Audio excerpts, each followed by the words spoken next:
parce qu'elle pose question à toute conscience humaine, ne devrait être décidée que par la voie du référendum. La télévision quitte le domaine du laboratoire et entre dans le stade des réalisations pratiques. Today, in the world of freedom,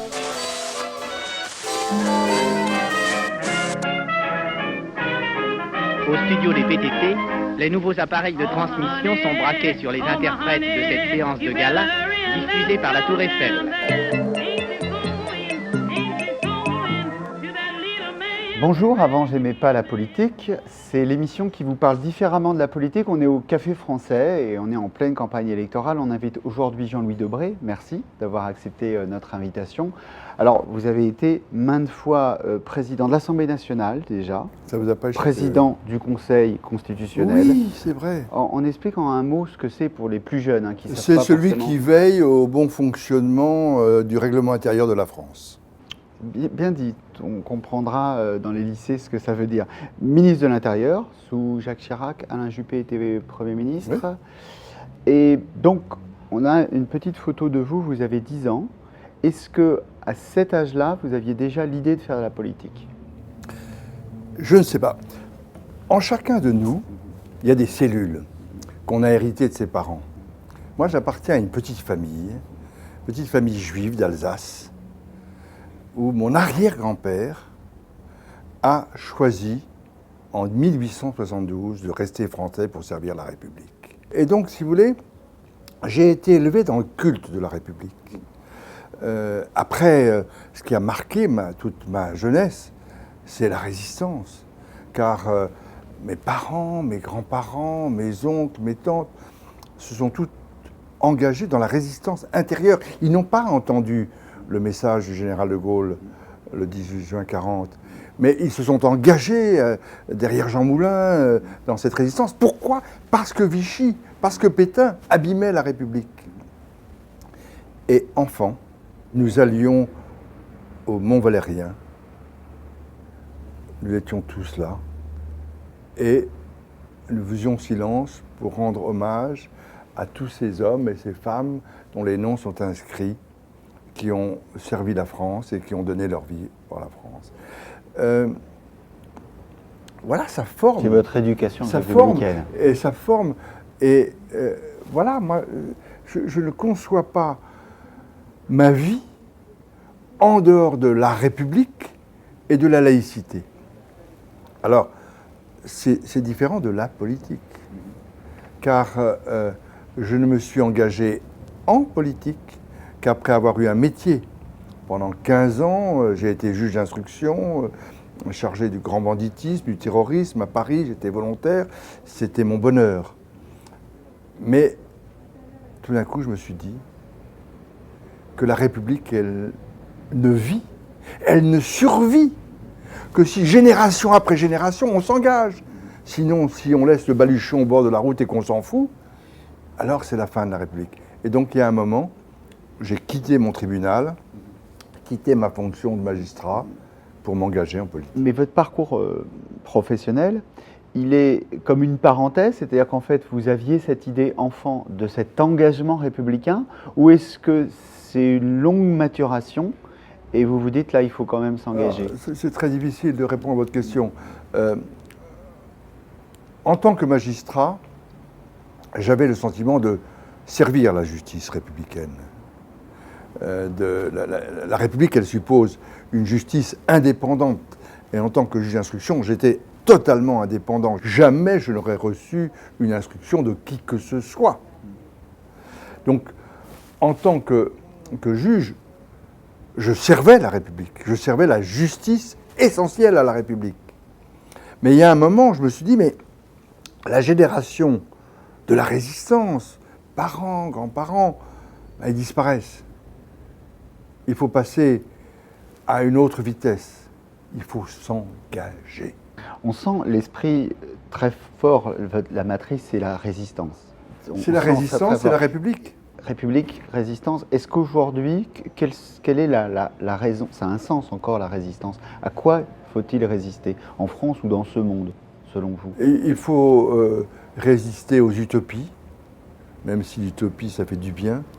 Il faut résister au populisme et il faut résister à l'extrémisme. Qui menace. On le voit. Pour moi, le populisme, l'extrémisme menacent toujours toute l'histoire de France. C'est ça, font le parallèle entre les années 30 et ce qu'on Oui, absolument. Vous trouvez que ce parallèle, alors certains disent, mais non, c'est très exagéré. Est-ce que vous voyez quand même, non, mais, vous feriez ces liens? L'histoire n'est jamais un éternel recommencement. Chaque histoire est différente. Mais qu'est-ce que je vois en regardant l'histoire de la République? Je viens d'écrire un dictionnaire amoureux de la République.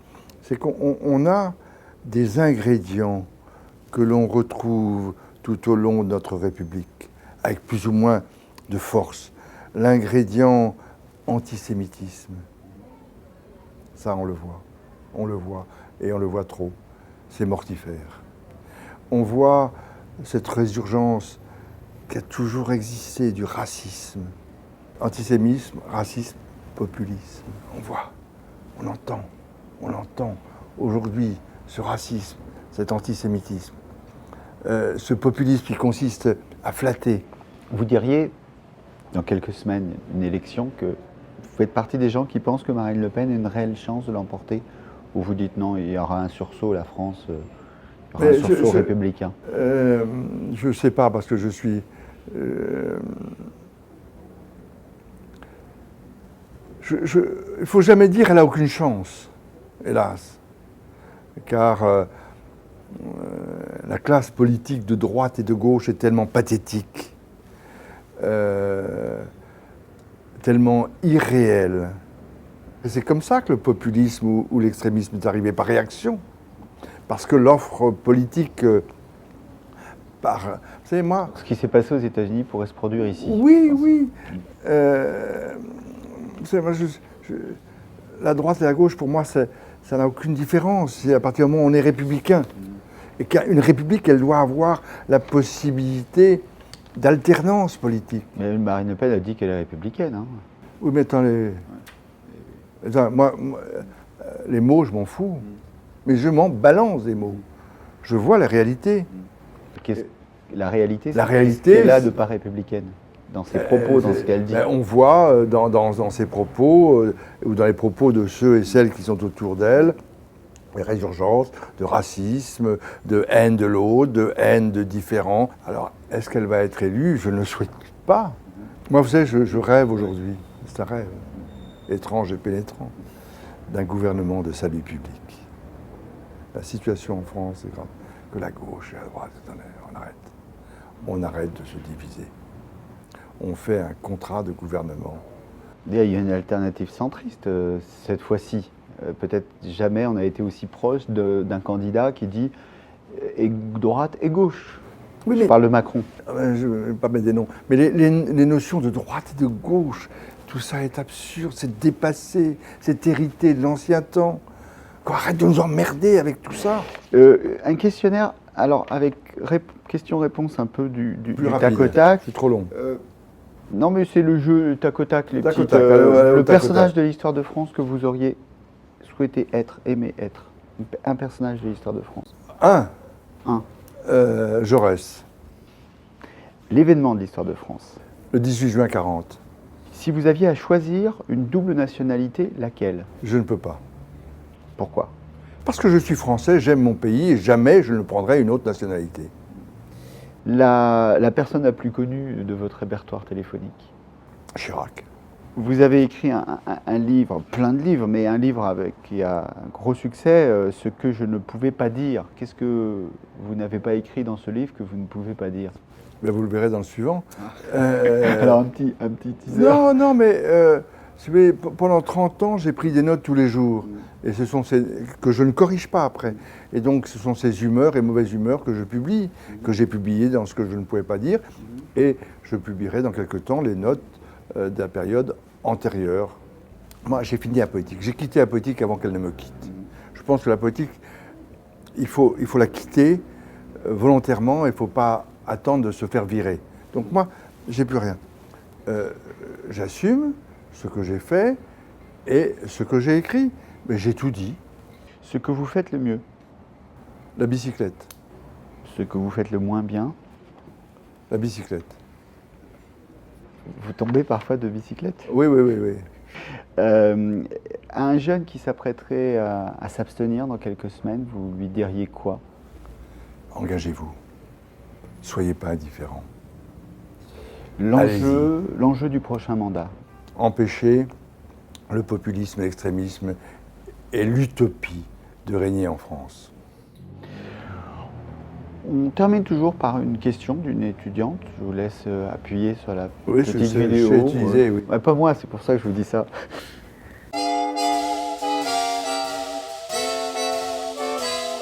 Bonjour Monsieur Debré, je m'appelle Marie, j'ai 23 ans et je suis actuellement étudiante en 2e année de Master Marketing et Communication. Lorsque vous avez décidé de mettre un terme à votre carrière politique, nous avons découvert un Jean-Louis Debré à l'humour caustique, irrévérencieux et parfois même provocateur. Avez-vous été contraint, lors de vos différentes fonctions, de dissimuler ce trait de personnalité qui apparaît désormais comme une seconde nature ? Non, j'ai jamais dissimulé. Simplement, quand vous avez, vous savez, j'ai eu pris de l'humour politique à l'Assemblée nationale quand M. Mamère a fait une sortie en disant la Constitution que je veux. Je lui ai répondu, je préfère la Constitution de mon père à celle de ma mère. Non, je crois que l'homme politique doit pouvoir se critiquer lui-même. On vit dans un système médiatique et on ne relève que la fonction. Vous ne pouvez pas au perchoir de l'Assemblée nationale, vous ne pouvez pas au Conseil constitutionnel, alors que j'imitais très bien, mais devant eux d'ailleurs, mes camarades de droite, de gauche, j'en avais un qui bonjour monsieur, bonjour madame. Là, c'est Giscard d'Estaing, Jacques Chirac. Mais voilà, je ne me suis jamais dissimulé. Je ne me suis jamais dissimulé, c'est ma nature. J'aime me tourner en dérision, j'aime rire de moi.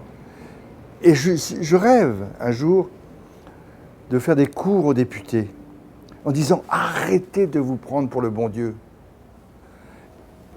Riez de vous. Faites sérieusement votre boulot. Soyez présents à l'Assemblée nationale, ceux qui ne sont pas. Écoutez les gens. Mais ne vous prenez pas au sérieux. C'est ça ma philosophie. Et pour ce faire, c'est je lis, je regarde. On parlait de la bicyclette.